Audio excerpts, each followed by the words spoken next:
Après le décès de mon mari, mon fils Maxime est devenu le PDG de l'entreprise familiale. Et j'ai prétendu n'avoir rien hérité. Le lendemain, j'ai entendu ma belle-fille Maud dire « Cette vieille femme inutile va manger tout notre argent. Il faut la mettre dans un EHPAD. »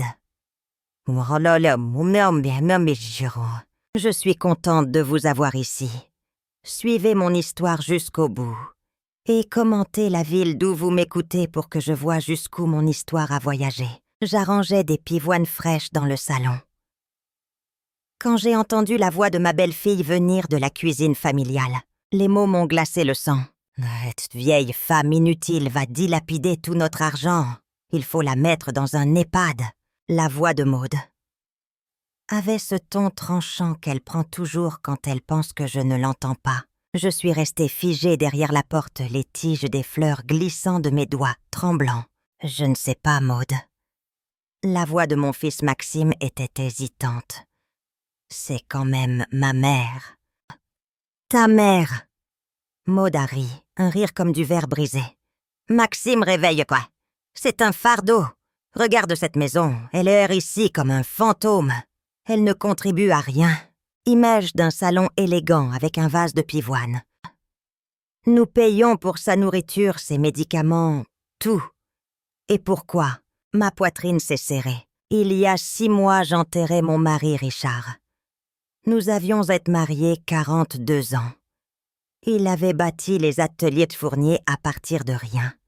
Et j'avais été à ses côtés à chaque étape. Maintenant, son propre fils parlait de moi, comme si j'étais un animal errant, recueilli par pitié.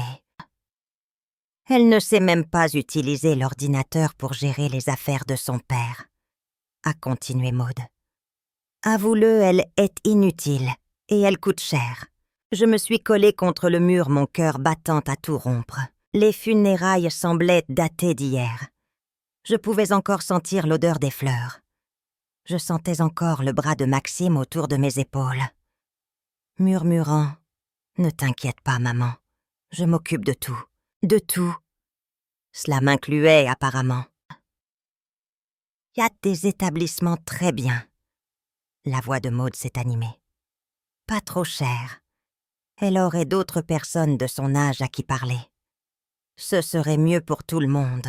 Mieux pour tout le monde. » Les mots résonnaient dans mon esprit. Alors que j'étais là dans mon propre salon. La pièce où Richard et moi avions élevé Maxime, où nous avions fêté les anniversaires. « Je suppose que tu as raison », a finalement dit Maxime, et quelque chose s'est brisé en moi. Elle a l'air si perdue sans papa. Peut-être qu'être entourée d'autres gens l'aiderait. Perdue. Comme si le chagrin était une sorte de déficience mentale. J'ai pensé au papier que j'avais signé quelques jours après l'enterrement. Ceux que Maxime m'avait apportés les yeux remplis de larmes. « Juste des formalités, maman, » avait-il dit. « Des trucs juridiques pour l'entreprise. Papa aurait voulu que je gère tout maintenant, ce que Maxime ne savait pas.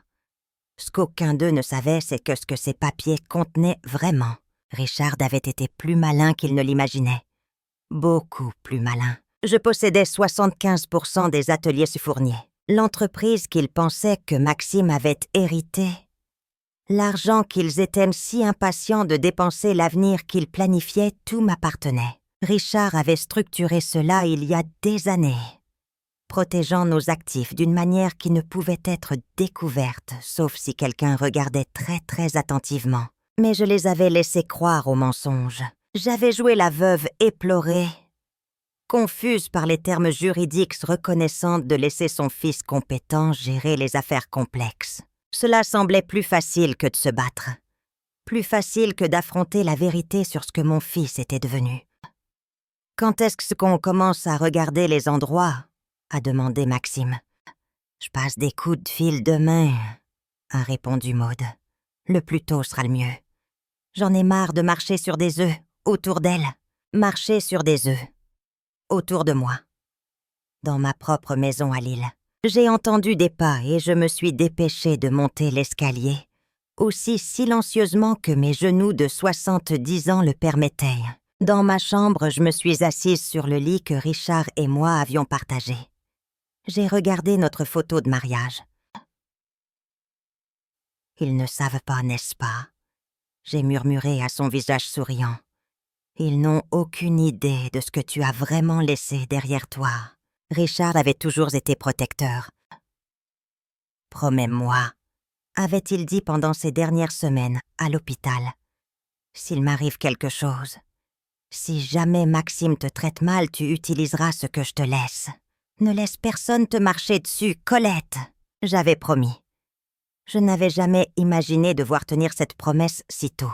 Le lendemain matin, Maud m'a coincée au petit déjeuner. Maxime était déjà parti au bureau. Le bureau qui était techniquement le mien. Elle s'est assise en face de moi, avec ce sourire calculé. « Colette, ma chérie, il faut qu'on parle. » J'ai continué à beurrer ma tartine sans faire confiance à ma voix. « Maxime et moi avons réfléchi à votre situation. Nous savons à quel point vous devez vous sentir seul dans cette grande maison. Seul.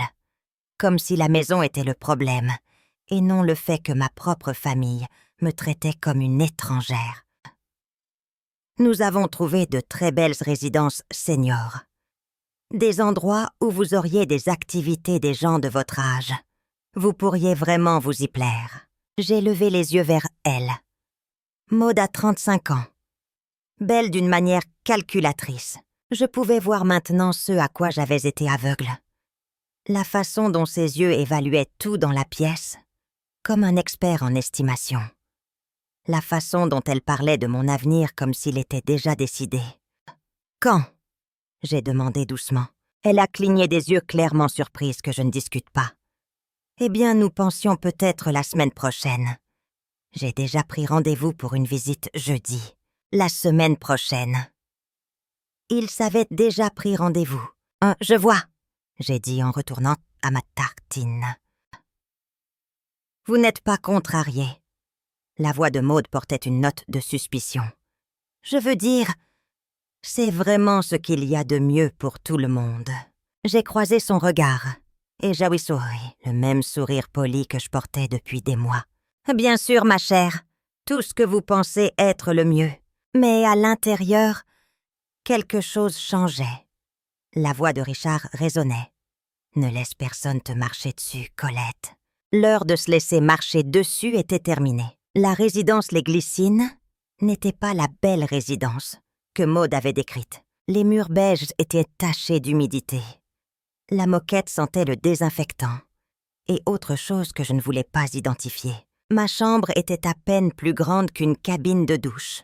« C'est temporaire », avait marmonné Maxime en déposant mes 2 valises autorisées. Il ne pouvait pas me regarder dans les yeux. Juste le temps de trouver la meilleure solution à long terme. C'était il y a 3 semaines. Je n'avais pas eu de nouvelles de lui depuis. J'étais assise dans la salle commune. Je regardais Madame Chen jouer une réussite avec un jeu auquel il manquait la dame de cœur. « C'est vous la nouvelle. » La voix appartenait à Éléonore.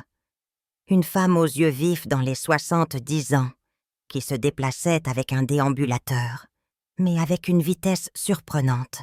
« Votre famille vous a largué ici aussi. » Je me suis détournée de la fenêtre. « Quelque chose comme ça. » Éléonore a grogné. « Ils ont toujours leurs raisons. La mienne a dit que je devenais un danger. Après être tombée une fois. Une seule fois 30 ans que j'ai élevé ces enfants. Et une petite chute signifie que je suis incompétente. » La salle commune s'est remplie. La plupart des résidents traînaient les pieds. L'air abattu. Je comprenais ce sentiment maintenant. « Que faisiez-vous avant ?» a demandé Éléonore en s'asseyant à côté de moi. Je co-gérais une entreprise avec mon mari. Quel genre d'entreprise? De la fabrication. Des pièces industrielles. Les sourcils d'Éléonore se sont levés. Ça a l'air important. Ça l'était. Mon fils la dirige maintenant. Ah, et Éléonore a hoché la tête, l'air de savoir. Et comment ça se passe? J'ai pensé au rapport que je recevais en secret de Maître Bernard, l'ancien avocat de Richard. Maxime avait pris 3 décisions majeures le mois dernier. Toutes terribles. Il avait annulé des contrats avec des fournisseurs de longue date pour chercher moins cher. Licencier des ouvriers expérimentés pour réduire les coûts et approuver une nouvelle gamme de produits sans étude de marché. Pas bien, j'ai admis. Ils n'écoutent jamais, n'est-ce pas?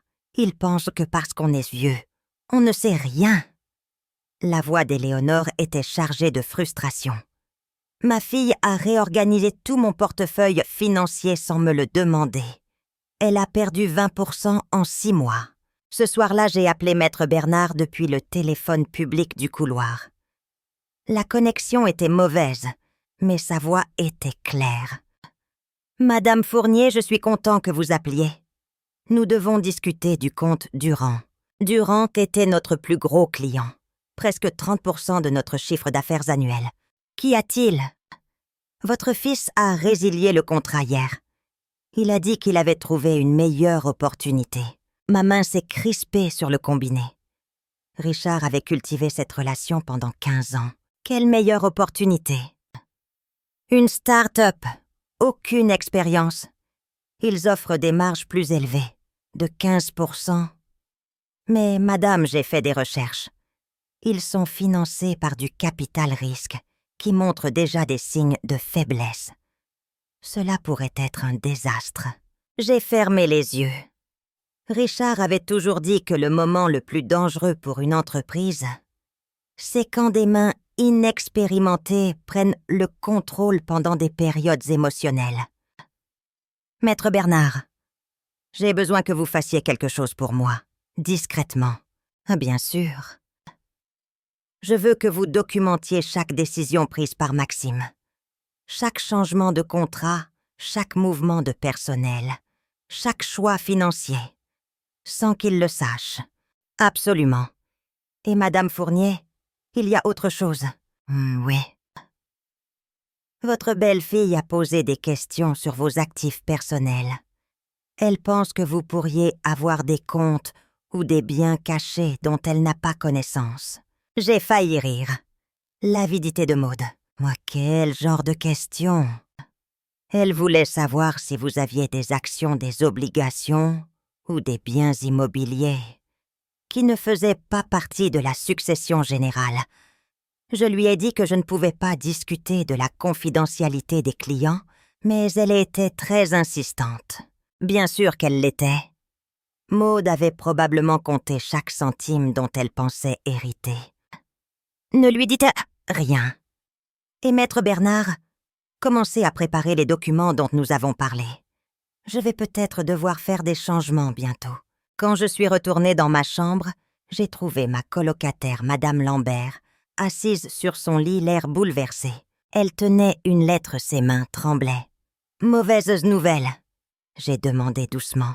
« Mon petit-fils » a-t-elle murmuré.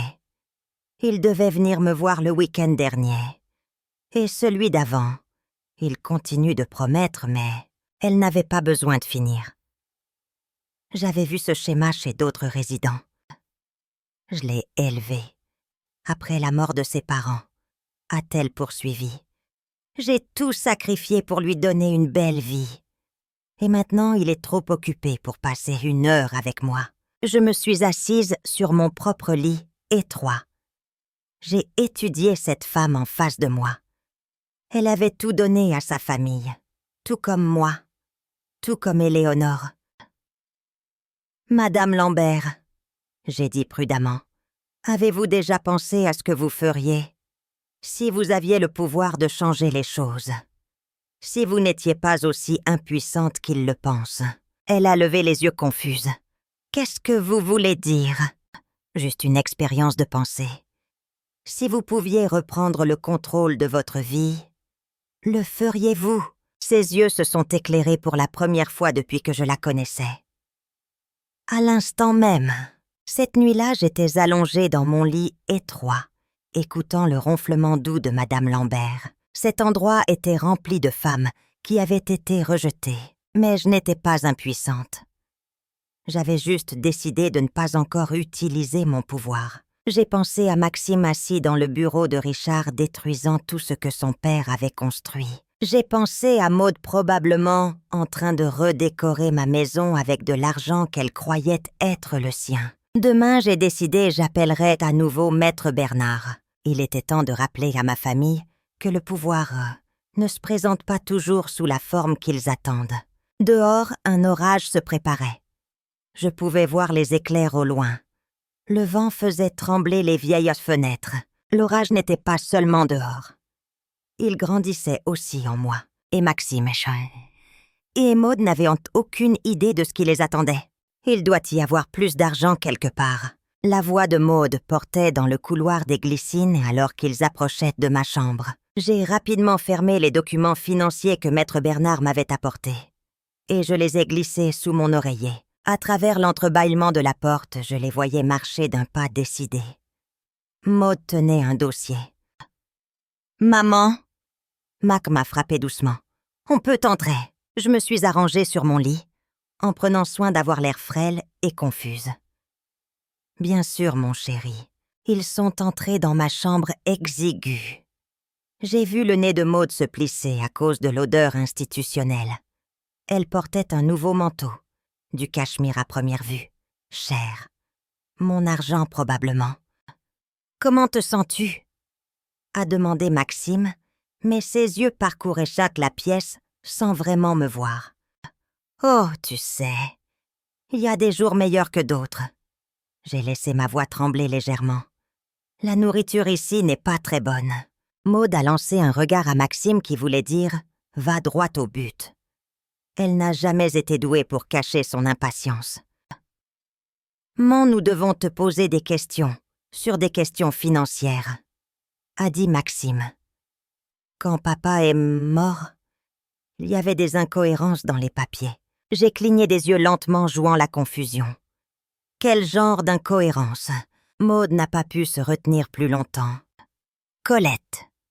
Nous avons trouvé des références à des comptes et des actifs qui ne figurent pas dans les documents de succession. Nous devons savoir ce que Richard a pu nous cacher. Nous cacher. Pas me cacher, leur cacher.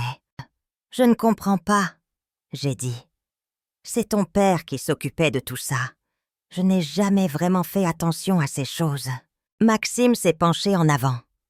Maman, c'est important. L'entreprise a des problèmes de trésorerie. Et s'il y a des actifs supplémentaires, des problèmes de trésorerie. Maître Bernard m'en avait parlé. Les terribles décisions de Maxime les rattrapaient déjà. Quel genre de problème? J'ai demandé innocemment. Maud et Maxime ont échangé un autre regard. Rien de grave, dit rapidement Maud. Juste des fluctuations normales. Mais nous avons besoin d'une lissage complète de toutes les ressources disponibles. Il voulait dire mes ressources. Je ne sais vraiment rien des comptes cachés. J'ai dit honnêtement. Il n'y avait pas de comptes cachés. Juste des comptes dont ils ignoraient qu'ils m'appartenaient. Ton père disait toujours que je n'avais pas besoin de m'inquiéter de ces choses. Pense maman. La voix de Maxime était désespérée. A-t-il déjà mentionné des comptes à l'étranger? Des investissements immobiliers. Des actions dans d'autres sociétés. J'ai étudié le visage de mon fils, le stress se voyait. Une partie de moi avait pitié de lui. Mais je me suis souvenu de la conversation que j'avais surprise. Ma pitié s'est évaporée. « Il y a peut-être de vieux papiers à la maison, » j'ai dit lentement, « dans le bureau de ton père. Mais je ne suis pas sûre de ce qu'ils signifient. Ils sont dans le classeur derrière son bureau. » Les yeux de Maud se sont illuminés. « On va vérifier, » dit Maxime en se levant. « Y a-t-il autre chose dont tu te souviens? » J'ai pris un air fatigué et dépassé. « Je suis désolée. Parfois ma mémoire n'est plus ce qu'elle était. » Après leur départ, j'ai attendu 20 minutes avant d'appeler Maître Bernard depuis le téléphone du couloir. Ils sont désespérés, je lui ai dit. Quelle est la gravité de la situation à l'entreprise? Pire que je ne le pensais. L'annulation du contrat Durand a provoqué une réaction en chaîne. 2 autres clients majeurs reconsidèrent leur relation. Votre fils se démène pour couvrir les frais de fonctionnement. J'ai fermé les yeux. Richard avait mis 30 ans à bâtir cette entreprise. Voir Maxime la détruire en quelques mois, c'était comme regarder quelqu'un démolir une cathédrale brique par brique. Il y a autre chose, a poursuivi Maître Bernard. Votre belle-fille a engagé un détective privé pour enquêter sur vos antécédents, en particulier vos antécédents financiers. Ma prise s'est resserrée sur le combiné. Quel genre d'enquête? Il cherche des actifs cachés, des investissements non divulgués. Tout ce qui n'aurait pas été inclus dans les documents de succession. Elle est convaincue que vous leur cachez de l'argent. L'ironie était presque drôle. Ils cherchaient de l'argent caché, alors que l'argent qu'ils pensaient avoir n'était pas vraiment le leur. Maître Bernard, j'ai besoin que vous accélériez notre calendrier. Les documents dont nous avons parlé, ils peuvent être prêts pour vendredi.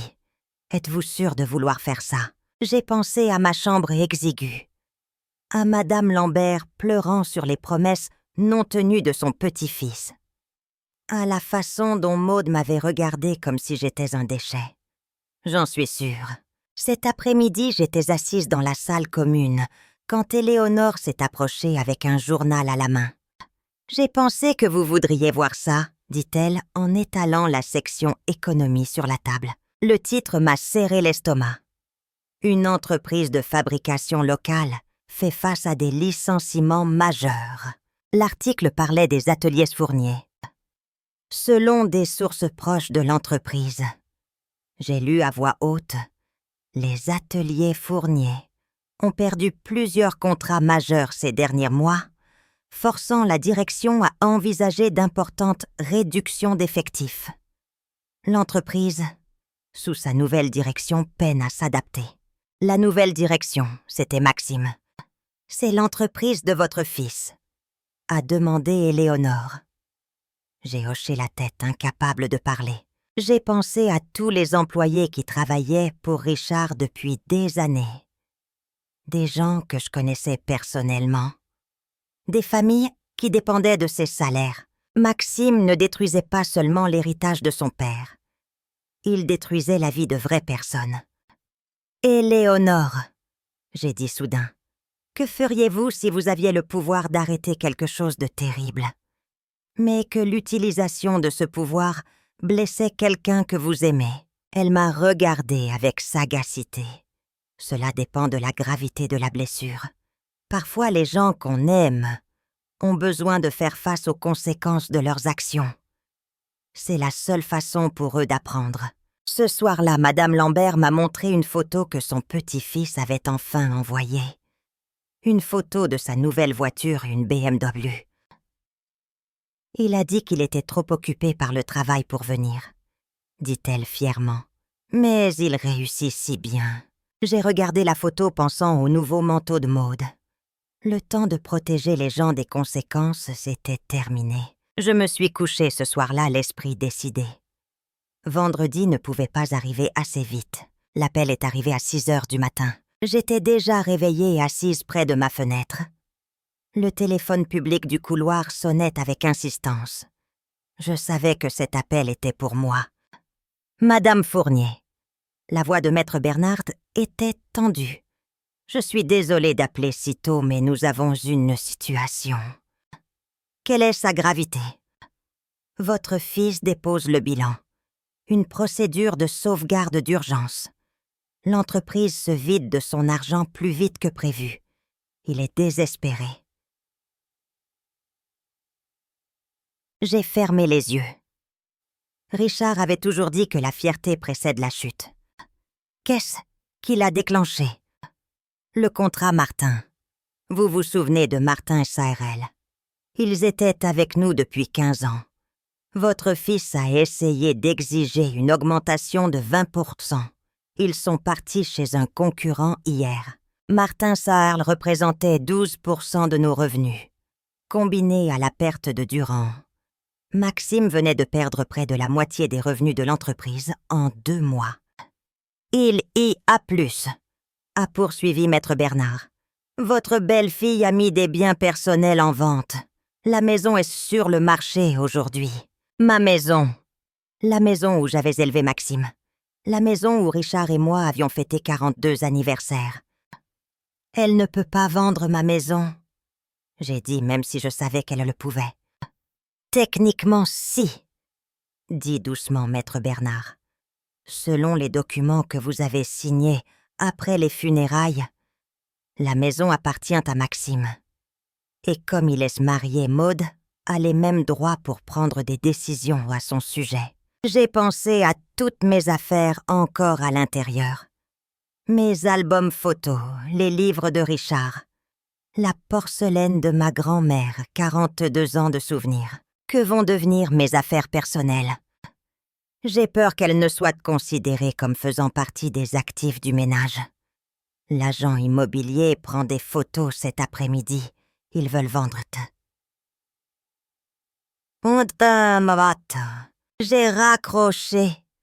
La colère qui est montée en moi était blanche et pure. J'ai appelé le bureau de Maxime. Je savais qu'il y serait tôt. Maman, sa voix était épuisée. Comment as-tu eu ce numéro? J'ai appelé le standard et je t'ai demandé. Simple vérité. Maxime, j'ai entendu pour l'entreprise. Ça va. Un long silence. Qui t'a parlé de l'entreprise? C'est dans le journal, mon chéri. Et certains résidents ici ont de la famille qui travaille dans l'industrie. Les nouvelles circulent. Je gère, dit-il, mais sa voix s'est brisée. C'est juste un revers temporaire. Maman, j'ai laissé ma voix porter toute l'autorité que j'avais apprise. Une procédure de sauvegarde n'est pas temporaire. C'est admettre sa défaite. Tu ne comprends rien aux affaires, maman. C'est une réorganisation stratégique. Le mépris dans son ton a déclenché quelque chose de dangereux en moi. Richard aurait eu honte. Je comprends que ton père a bâti cette entreprise à partir de rien. J'ai dit doucement. Et que tu l'as détruite en 2 mois. Ce n'est pas juste. Ce qui n'est pas juste, c'est de te regarder jeter 30 ans de travail parce que tu es trop fier pour admettre que tu ne sais pas ce que tu fais. Silence à l'autre bout. Magma, j'ai besoin de te demander quelque chose. Vends-tu ma maison? Un autre silence. Plus long. Maman, nous avons besoin de liquidités. La maison est là, vide. Et avec tes frais médicaux et les coûts de l'ECPAD? Mes frais médicaux. Ma voix s'est élevée. Quels frais médicaux? Je prends 2 médicaments qui coûtent moins de 50 € par mois. Et bien l'ECPAD. L'ECPAD que vous avez choisi. L'ECPAD où vous m'avez mise pour que je ne sois plus un inconvénient. Ce n'est pas pour ça. Mais alors pourquoi, Maxime? Pourquoi exactement as-tu mis ta mère dans cet endroit? Le silence s'est étiré entre nous. Parce que Maude voulait que je parte. La maison doit être vendue, dit-il finalement. Je suis désolée. J'ai raccroché sans dire au revoir. Cet après-midi, j'étais assise dans la salle commune avec Éléonore et Madame Lambert. Vous réfléchissez beaucoup. A observé Éléonore. J'ai regardé ces 2 femmes. Intelligentes, expérimentées, réduites à regarder la télévision dans un endroit qui sentait le désespoir. Et si je vous disais, j'ai dit doucement, qu'il y avait un moyen de reprendre le contrôle. Pas seulement pour moi, pour nous toutes. Madame Lambert a coupé le son de la télévision. Qu'est-ce que tu veux dire? Je veux dire, et si les gens qui nous ont mises ici devaient faire face à de vraies conséquences, et s'ils découvrions que nous ne sommes pas aussi impuissantes qu'ils le pensent. Les yeux d'Éléonore se sont aiguisés. Continue. Certaines d'entre nous ici ont des ressources qu'ils ne connaissent pas. Un pouvoir qu'ils ont oublié que nous avions. J'ai pensé aux documents que Maître Bernard préparait. Tu parles de riposteur, et a demandé Madame Lambert. Je parle de justice. Je parle de rappeler à nos familles que le respect n'est pas optionnel et que traiter les gens mal a des conséquences. Éléonore s'est penchée en avant. Quel genre de conséquences? J'ai souri. Et pour la première fois depuis des mois, c'était un vrai sourire. Le genre qui change tout. Dehors, les nuages s'amoncelaient. Mais cette fois, je n'allais pas attendre que l'orage passe. J'allais être l'orage. La réunion d'actionnaires extraordinaires a été fixée au jeudi 10h. J'ai demandé à Maître Bernard de l'organiser, sous prétexte de résoudre la crise financière. Ce que Maxime ne savait pas, c'est que j'avais convoqué la réunion moi-même en tant qu'actionnaire majoritaire des ateliers Fournier. J'ai choisi ma tenue avec soin. Mon tailleur bleu marine, celui que je portais aux réunions du conseil quand Richard était en vie. Éléonore m'a aidé avec mes cheveux les relevant en chignon sévère. « On dirait que tu pars en guerre », a-t-elle dit approbatrice. C'est le cas. Le trajet en taxe jusqu'au siège de l'entreprise, la salle de conférence était exactement comme dans mes souvenirs. La table en acajou, les fauteuils en cuir. Maxime était assis au bout de la table dans le fauteuil de son père. Il a levé les yeux quand je suis entrée. Confusion, gêne, puis agacement. « Maman, qu'est-ce que tu fais, t'as ?» Maud était à côté de lui dans une autre tenue hors de prix que j'avais probablement payée. « C'est une réunion de travail, Colette, » dit-elle froidement. « Pas une visite sociale. » J'ai pris le siège à l'autre bout de la table. Ma place habituelle. Maître Bernard est entré derrière moi, portant une mallette en cuir qui a fait plisser les yeux de Maud. « Macm !» j'ai dit calmement. « J'ai convoqué cette réunion. » Il a cligné des yeux. « Tu l'as convoqué, maman, tu n'es pas... » Il s'est arrêté. « Je ne suis pas quoi, je ne fais pas partie de cette entreprise. » J'ai joint mes mains sur la table. « Maître Bernard, voulez-vous, s'il vous plaît, expliquer à mon fils quel est exactement mon rôle dans les ateliers de Fournier ?»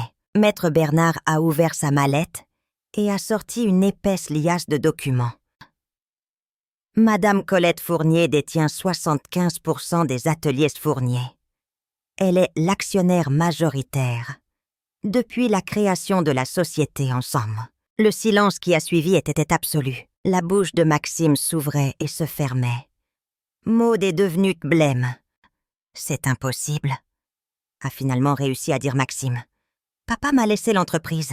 J'ai vu le testament. » Le testament vous laissait 25% de la propriété et le contrôle opérationnel, a poursuivi Maître Bernard d'une voix neutre.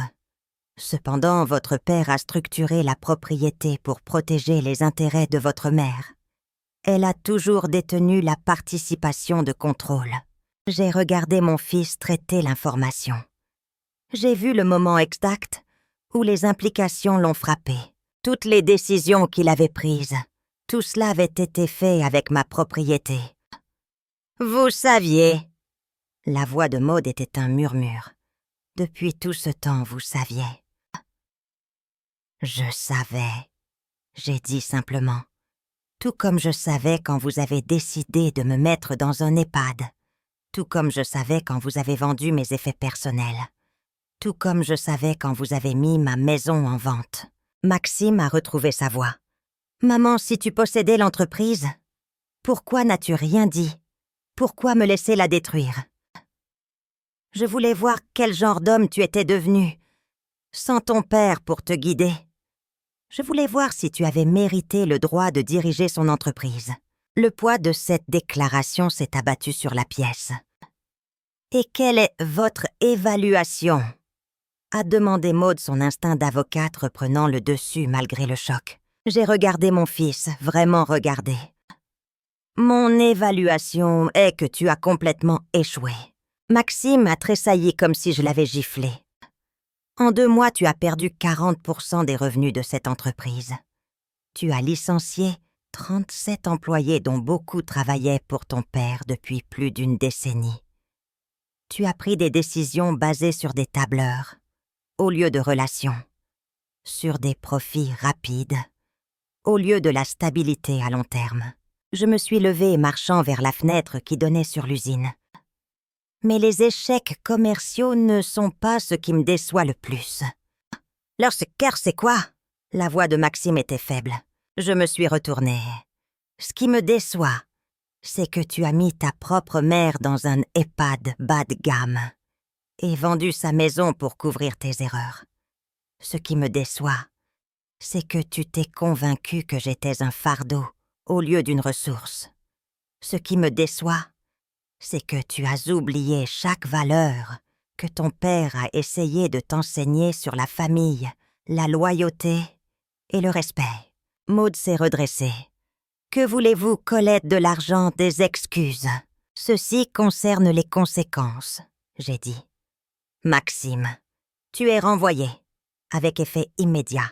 Il s'est levé d'un bond.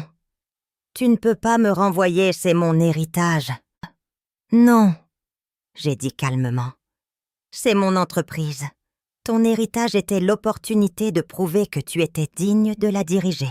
Tu as prouvé le contraire. » Maître Bernard a placé un document devant moi. Madame Fournier ceci retire à Maxime Fournier tous les rôles opérationnels. J'ai signé d'une main ferme. Et le dépôt de bilan, a exigé Maud. Il sera retiré. J'injecte des capitaux pour stabiliser les opérations. L'entreprise survivra sous une nouvelle direction. « Maman, s'il te plaît, » dit Maxime, la voix brisée.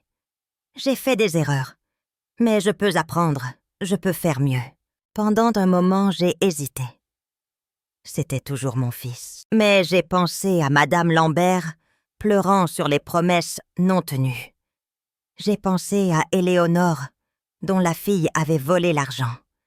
J'ai pensé à toutes les femmes des Glycines, rejetées par les familles pour lesquelles elles avaient tout sacrifié.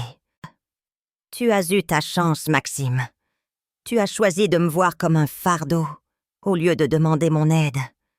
Tu as choisi de me cacher, au lieu de m'honorer.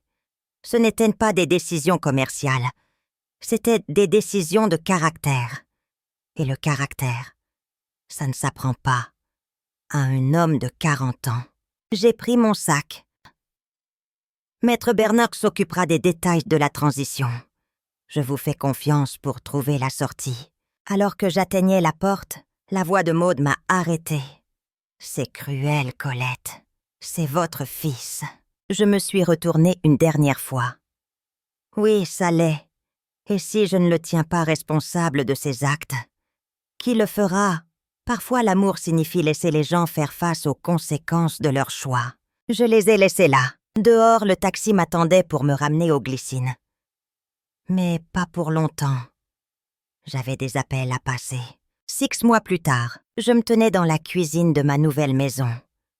Une maison de plein pied confortable, avec un jardin où je pouvais faire pousser les tomates que Richard et moi aimions tant. Le café coulait quand on a sonné. C'était Éléonore. « J'ai pensé que vous aimeriez mon fameux gâteau, » dit-elle en entrant. Éléonore avait été la première à déménager des Glycines, après que j'ai acheté un petit immeuble en ville. Je l'ai converti en logement pour seniors abordables, dignes, avec des activités qui comptaient vraiment. « Comment va Madame Lambert ?» j'ai demandé. Elle adore son nouvel appartement. Et devinez quoi, son petit-fils est enfin venu lui rendre visite. Il semblerait que voir sa grand-mère vivre dans un endroit respectable l'a aidé à la regarder en face. J'ai versé le café dans des tasses en porcelaine. Celle de ma grand-mère, celle que j'avais réussi à récupérer avant que Maud ne puisse les vendre. Nouvelle de Maxime, ai demandé doucement Éléonore. J'attendais cette question. En 6 mois, mon fils avait appelé 3 fois. La première, c'était des menaces. La seconde, de la négociation. La troisième, c'était la semaine dernière. Il m'a appelé pour me dire qu'il avait trouvé un travail, j'ai dit.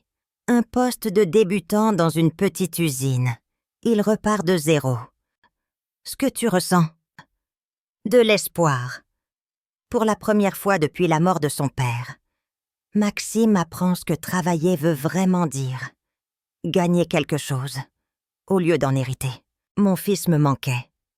Mais je ne regrettais pas ma décision. Et Maud? Divorcée. Les papiers ont été finalisés le mois dernier. Apparemment, Maxime n'était plus aussi attirant, sans le fonds fiduciaire et le poste de PDG. Éléonore a secoué la tête. Certaines personnes n'aiment que ce que vous pouvez leur donner. Après son départ, je suis allée aux ateliers Fournier pour mon pointe hebdomadaire. La nouvelle PDG, Sarah Chen, une femme qui avait gravi les échelons depuis l'usine, avait stabilisé les opérations. Elle avait regagné 2 des contrats que Maxime avait perdus. Les gens de Martin SARL veulent vous rencontrer personnellement, m'a dit Sarah. Organisez ça, mais assurez-vous qu'ils comprennent que c'est votre entreprise à diriger. Je ne suis que la propriétaire. Cet après-midi, je suis passée au centre pour seniors que j'avais aidé à créer. Madame Lambert était là devant un chevalet. Elle peignait un paysage magnifique, plein de vie. C'est le jardin de mes rêves, m'a-t-elle expliqué. Celui que je n'ai jamais eu le temps de planter, quand je m'occupais de tout le monde. Allez-vous le planter pour de vrai? Ses yeux se sont illuminés. Oui, il y a un jardin communautaire derrière mon nouvel immeuble. J'ai déjà réservé une parcelle. C'était ce que j'avais voulu créer. Des endroits où les gens pouvaient découvrir de nouveaux rêves. En rentrant chez moi, je suis passée devant mon ancienne maison. Repeinte.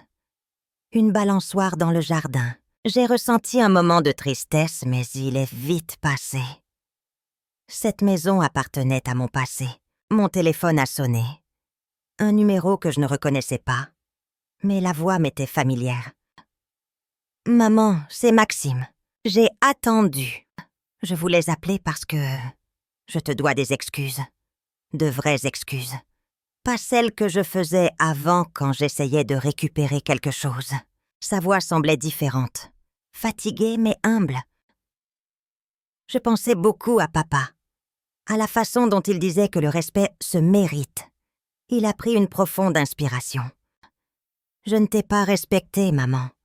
Je t'ai traitée comme si tu n'avais pas d'importance. Je me disais que c'était pour te protéger. Mais en réalité, j'avais juste peur. Et j'étais en colère. Et je me suis défoulée sur la personne qui ne pouvait pas se défendre. Maxime, laisse-moi finir. J'ai tout perdu. L'entreprise, mon mariage, ma maison. Et tu sais le pire, c'est que je méritais de tout perdre. Pas à cause des erreurs commerciales, mais à cause de la façon dont je t'ai traité. J'écoutais mon fils comprendre enfin ce que son père avait essayé de lui apprendre. Je ne sais pas si tu pourras me pardonner, mais je voulais que tu saches que je comprends maintenant. « Mamie !» j'ai dit doucement. « Je n'ai jamais cessé de t'aimer. Même quand je ne pouvais pas respecter tes choix. Je n'ai jamais cessé d'être ta mère. Est-ce qu'on pourrait peut-être dîner un de ces jours? J'aimerais essayer de regagner le droit d'être ton fils. J'ai regardé ma maison confortable, la mienne. J'aimerais ça, j'ai dit. Mais Maxime, tu devras le mériter. Il ne s'agit pas de pardon. Il s'agit de reconstruire la confiance. Et la confiance, ça prend du temps. Je comprends. J'ai le temps. Et maman, je suis fière de ce que tu as construit. Papa serait fier aussi. Après avoir raccroché, je suis restée assise dans ma voiture. Demain, je m'occuperai de mon jardin. Je vivrai une vie basée en mes propres choix. J'ai pensé à la femme que j'étais il y a 6 mois. Confuse, rejetée, soi-disant impuissante. Cette femme était partie. Je suis sortie de ma voiture et j'ai marché vers ma nouvelle vie. Derrière moi, les nuages de l'orage étaient enfin partis. Maintenant, je suis curieuse de vous savoir, vous qui écoutez mon histoire. Qu'auriez-vous fait à ma place? Avez-vous déjà vécu quelque chose de similaire?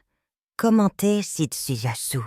Et, en attendant, je vous laisse sur l'écran final 2 autres histoires qui sont les préférées de la chaîne et elles vous surprendront certainement. Merci d'avoir regardé jusqu'ici.